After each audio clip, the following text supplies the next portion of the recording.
Assalomu alaykum, xayrli kun azizlarim.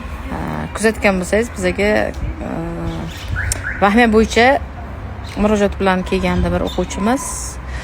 5 oydan beri dori-darmon bilan davolanyapti, lekin natija bo'lmayotganligi haqida murojaat qilgandi. Mana shu o'quvchimiz konsultatsiyamizdan keyin vahimadan chiqqan, davleniya ko'tarilishlari hozir yo'q, uyqular joyiga tushgan.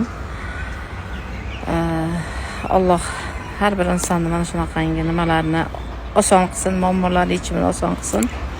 Kimlarda mana shunaqa vahima holatlari, vaginizm holatlari yoki tushkunlikdan chiqa olmayotgan holatlar bo'ladigan bo'lsa, murojaat qilishingiz mumkin. Chunki hozirda masalan mana shu tushkunlik, asabiylik, konfliktlarning ko'payish jarayonlari hozir oshib boryapti.